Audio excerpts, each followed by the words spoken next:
Hello everybody, welcome back to channel. तो अपन आ चुके हैं वापस से सीपीएससी के ऑर्डर पढ़ रहे थे। ठीक है, ऑर्डर 13 तक मैं आपको क्लियर करा चुका हूँ। ऑर्डर 12 भी हो चुका है। बाकी पिछले भी जितने भी ऑर्डर हैं वो मैं सारे क्लियर करा चुका हूँ।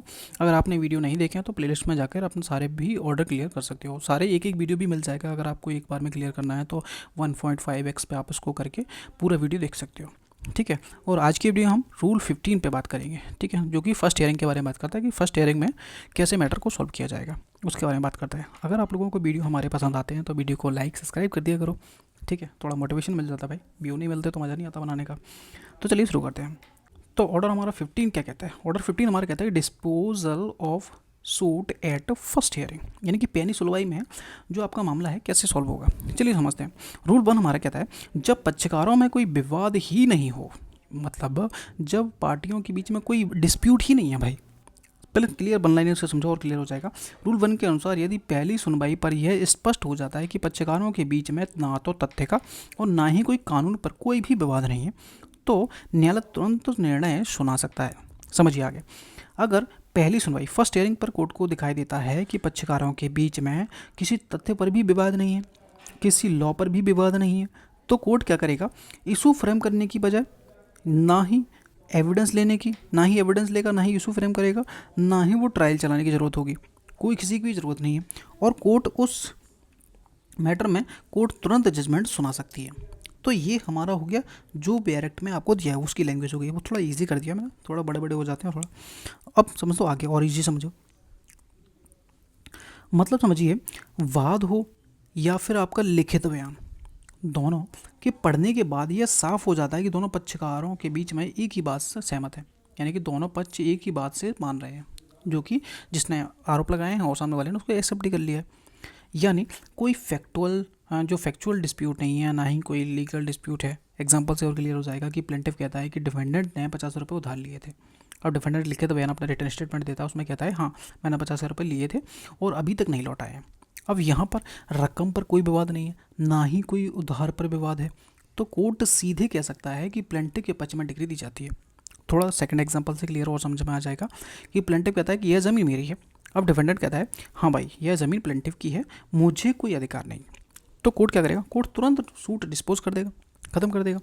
तो ये सेक्शन सिर्फ उतना ही बताता है भाई कि जब मैटर सामने वाली पार्टी एक्सेप्ट कर रही हो, तुम आरोप लगा रहे हो, तो उस केसेस में कोई भी मैटर चलाने की, कोई भी एविडेंस लेने की ज़रूरत नहीं होगी, कोई भी ट्रायल चलाने की ज़रूरत नहीं होगी, किसी भी चीज़ की ज़रूरत नहीं है। आप सीधे आगे डिग्री दे सकते हो।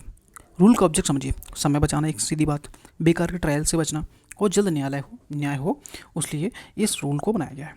रूल 2 कहता है कि कई प्रतिवादियों में से एक पर कोई विवाद नहीं है, यानी कि कई डिफेंडेंट हैं और उनमें से एक ऐसा डिफेंडेंट है जिस पर कोई विवाद नहीं है।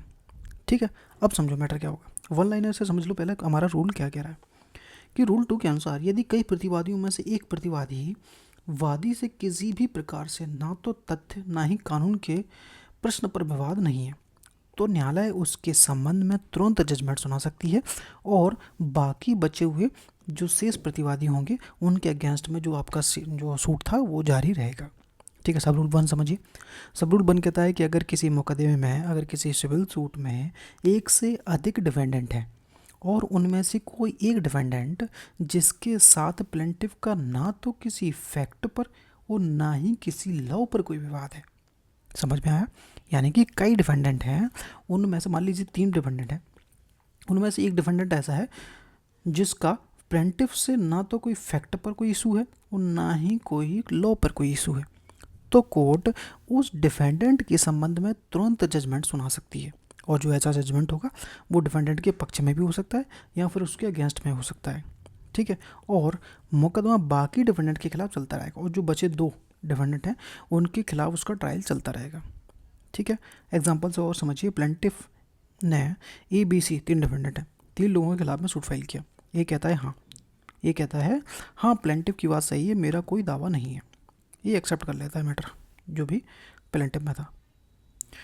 और B और C कहते हैं हम प्लेंटिफ की बात नहीं मानते हैं, यानी कि ये डिनाई कर रहे हैं, सीधी सीधी बात। तो कोर्ट करेगी A के बारे में कोर्ट तुरंत जजमेंट सुना देगी और बाकी B और C ने कोई यहाँ पे एक्सेप्ट नहीं किया था तो इसलिए उनके खिलाफ जो सूट है वो ट्रायल जारी रहेगा। अब सब रूल 2 समझो। सब रूल 2 हमारे क्या कह रहा है? सब रूल 2 कहता है डिग्री के बारे में। जब कोर्ट रूल 2 के तहत किसी एक डिफेंडेंट के बारे में जजमेंट सुना देती है तो उस जजमेंट के अनुसार ही डिग्री तैयार की जाएगी। अगर जजमेंट हो गया उस एक व्यक्ति के लिए तो उस व्यक्ति के जो जजमेंट हुआ है उस जजमेंट के हिसाब से ही वो डिग्री तैयार की जाएगी और उस डिग्री पर वही तारीख लिखी जाएगी जिस दिन कोर्ट ने फैसला सुनाया था।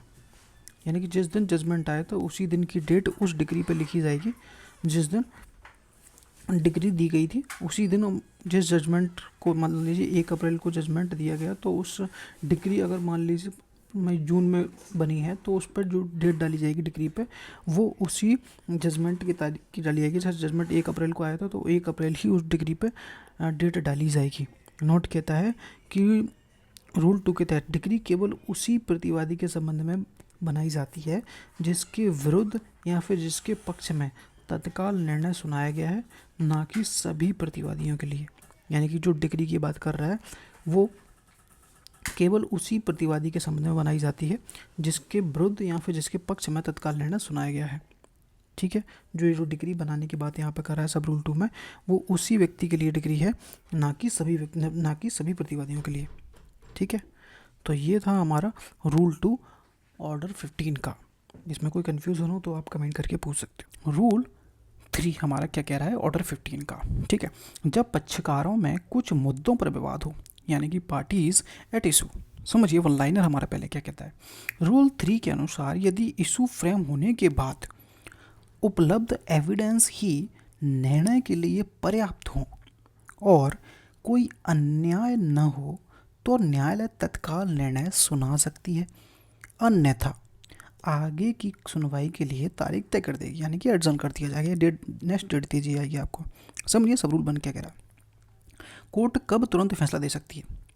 जब पक्षकारों के बीच में तथ्य या लॉ पर विवाद हो और कोर्ट ने इशू फ्रेम कर दी हो। यानी कि पार्टियों के बीच में या तो फैक्ट है या फिर किसी लॉ पर विवाद है और कोर्ट ने इशू फ्रेम कर दी हो।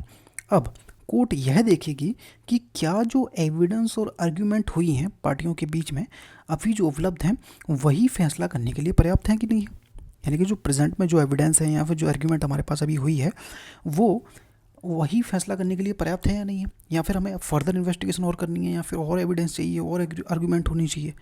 तो यहाँ पर कोर्ट को देखना है क्या आगे की तारीख देने से कोई खास फ़ायदा नहीं होगा। कोर्ट को लगता है कि अभी जो एविडेंस वगैरह आर्ग्यूमेंट वगैरह हुई है वो पर्याप्त है, आगे फर्दर डेट देने से कोई मतलब नहीं निकलेगा।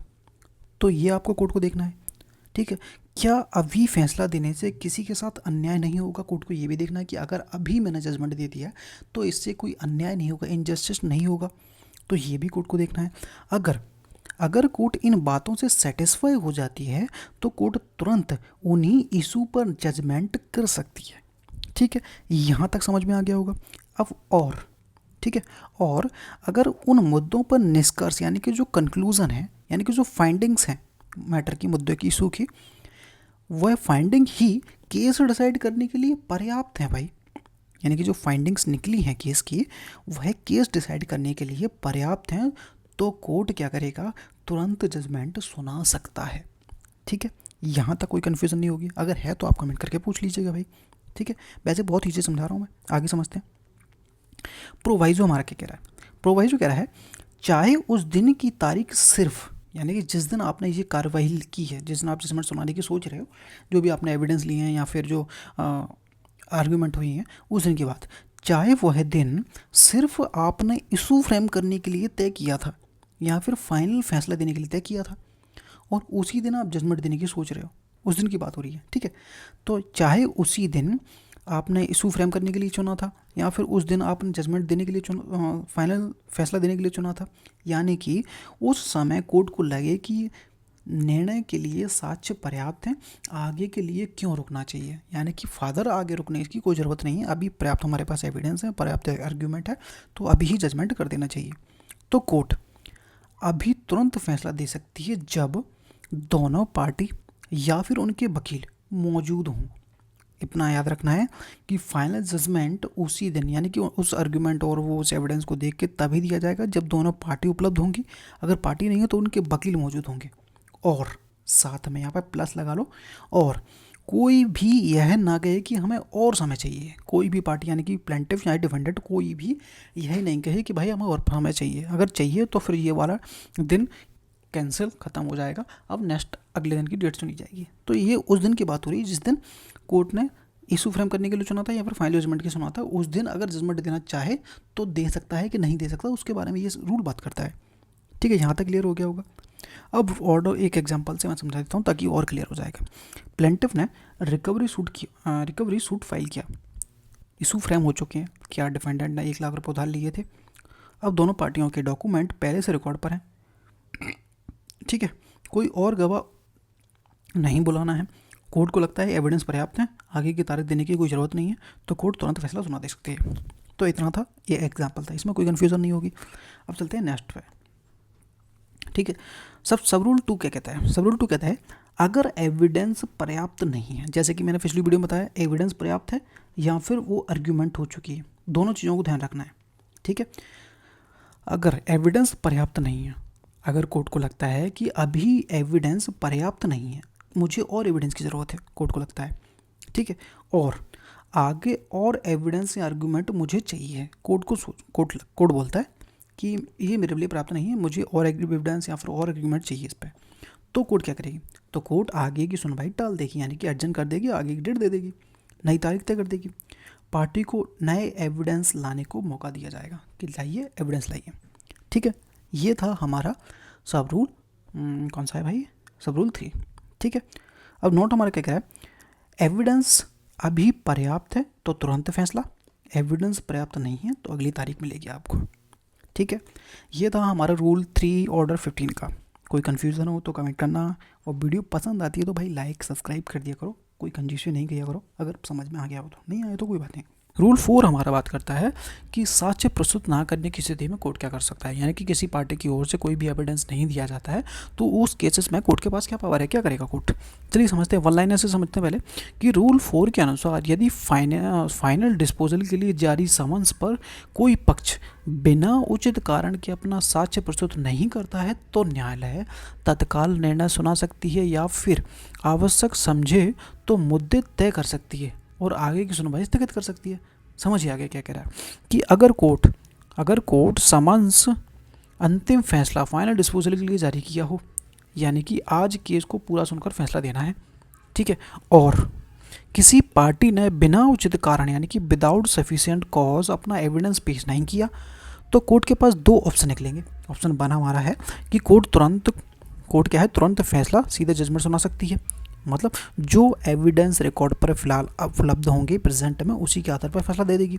और ऑप्शन 2 कोर्ट के पास होगा कि इशू फ्रेम करके अगली तारीख देना, मतलब कि अगर कोर्ट को लगता है कि इशू प्रॉपरली फ्रेम नहीं हुए हैं या फिर कुछ क्लैरिफिकेशन चाहिए कोर्ट को, तो कोर्ट इशू फ्रेम करेगी, उन्हें रिकॉर्ड करेगी और आगे की तारीख दे सकती है ताकि आवश्यक एविडेंस लाया जा सके, यानी इशू तय कर आगे की सुनवाई को स्थगित कर सकती है, पोस्टपोन कर सकती है कि आगे एविडेंस लाया जा सके।